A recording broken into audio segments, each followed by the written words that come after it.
Hi everyone, Helen Blunden here. I hope you're happy, healthy and well. It's time for a new review today and I want to share a book that I picked for my local book club. I run a book club and every month I choose the books and some of them are hit and miss. Most of all, I think the people have enjoyed the books that they've been reading, which is a bonus. This time round I decided to go for an author who I knew, John Boyne, as he was the author of the Boyne, the Striped Pyjamas, which got a lot of awards. But this one, The Heart's Invisible Furies, was published in 2017, was on a book club list from my local library. Now, as you can see here, I've got a whole stack of them, and this might be something that you would like to consider if you are thinking about starting your own book club. I approached my local book club and I said, I want a book and I want to be able to borrow a stack of books that I am able to give out. My local book club can do just that.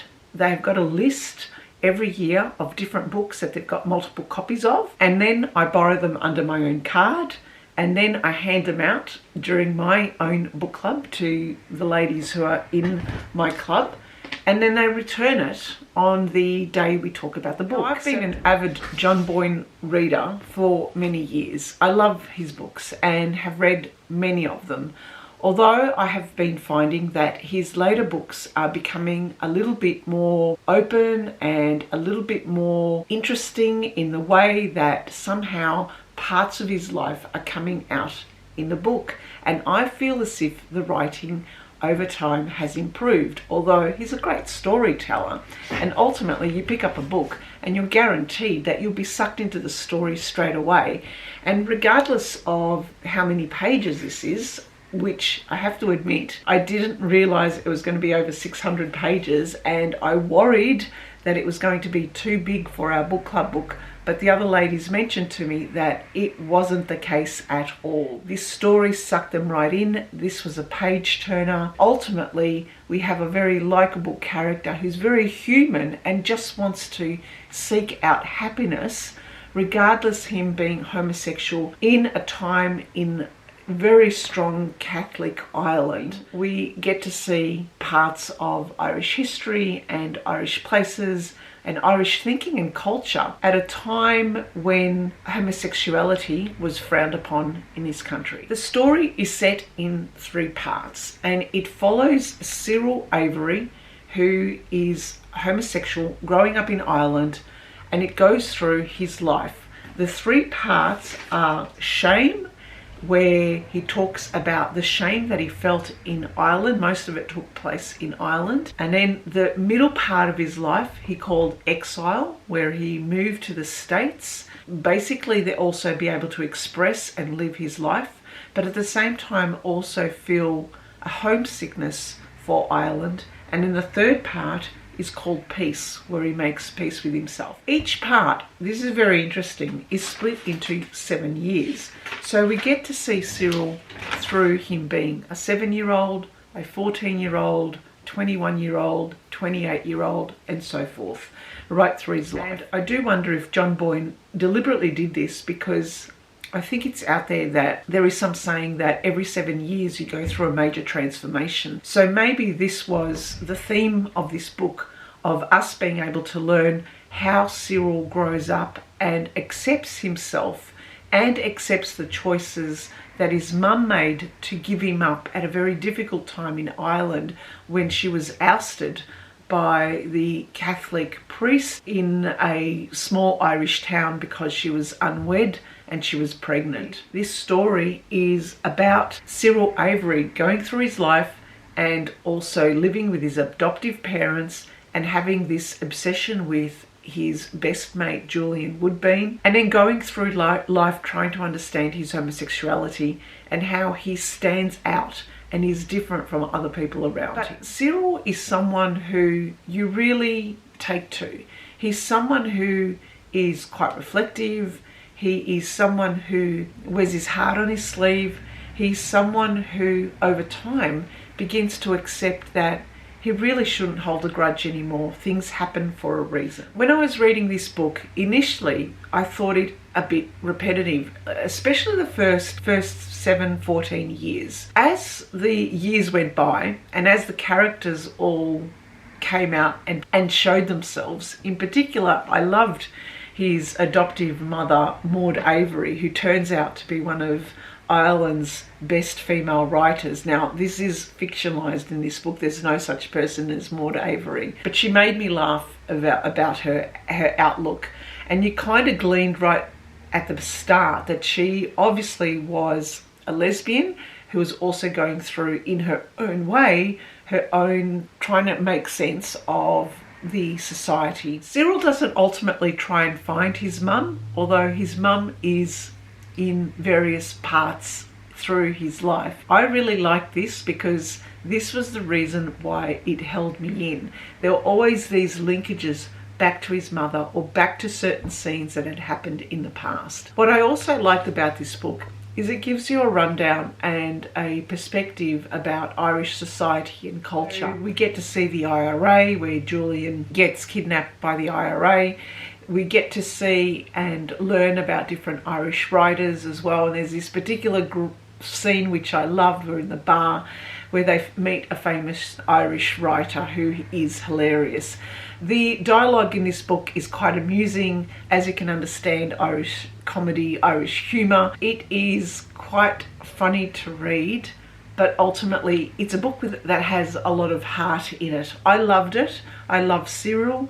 I felt for the difficulty that he must have had. One of the life lessons for me reading this book is when you read certain dialogue, you start to think, oh crap, I think I have thought this way at times, or I think I have said this to people at times, not really realizing that it could be misconstrued or it could be rude or impolite. There were many times in this book that through the dialogue, it made me think about certain situations of my past, of how I thought about homosexuality simply because I didn't understand it, or I thought that there was no one around me who was one. I obviously, since that time, know it is quite wrong.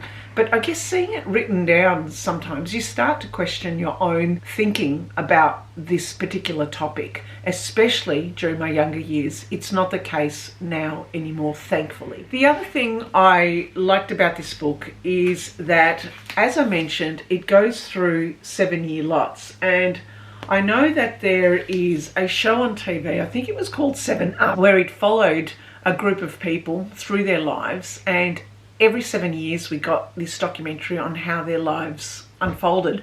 Some of them came good, some of them unfortunately didn't. I think it's one thing to think about, and I wonder why they use the years of 7 years where one is able to transform or change their life. So it got me thinking about, well, what has happened in my life? How has my life changed every 7 years? So this might be a great little action or a task that you can do when you read this book. Alongside it, maybe write down your years and what has happened every 7 years in your life, and you might be pleasantly surprised. So I did that very thing. I wrote it on a piece of paper, and as you can see, I started from 0. I was born in 1969. As I went through my years, right now to my age of 56, I don't feel uncomfortable sharing my age. I wrote down all the places I was at, all the schools that I went to, all the jobs that I had, and what was happening in my life at that time for that major transformation. And sure enough, every 7 years there was something. Now, strangely, my first 7 years I couldn't remember. Well, up to 14. Around the age of 15, you start getting into high school, and nothing much in my life had changed. We moved around quite a lot. As I did this exercise, I began to realize that the bulk of my interesting life was my working years, simply because during my working years, I also traveled quite a lot. So I would say my most formative years happened to be around the age of 35 when I got married, through to the age of 50. Once I reached 49, this is where a major transformation for me has been taking place, and it has been taking place in the last few years. And sometimes I think this is the reason why I started this YouTube channel as well. Now that I've reached the next 7 years of my life, now I've put away my working life. I don't even consider it anymore. The next 7 years will probably bring, hopefully, a new transformation, but I realize this transformation will bring a lot of pain ahead as well, given that a lot of my friends and family are at that age. But ultimately though, what this book has taught me is it's how you approach life. It's how your outlook is on life. Cyril Avery had gone through a very difficult period. He was someone who is simply trying to find happiness. And in some way he finds happiness in his own way, through his various different times of life. I came away from this book thinking that, you know, I could do the same. I've lived a really good life. I've lived an interesting life, a challenging life at times, one where sometimes it didn't make sense for me, but ultimately you come good. Out of each change, there is a lesson to learn and you come stronger for it. Last chapter of this book, be aware, bring out your Kleenex. You'll be crying a lot. It was a very beautiful linking up of a lot of things towards the end. I really enjoyed this book and I'm looking forward to what my fellow club members will say about it. I highly recommend this book. Let me know what you think of any of John Boyne's writing. Let me know what you think of The Heart's Invisible Furies if you've read it. But most of all, I'd say, as a life lesson, think about your life in 7-year lots and then write down your life on a piece of paper, reflect on it and see where your most formative years were, where your challenges were, how you grew from it. But then most of all, think about the wonderful years that you have ahead, and you've got this white space to basically do and be as happy as you want. Thank you for listening and thank you for watching. Bye for now.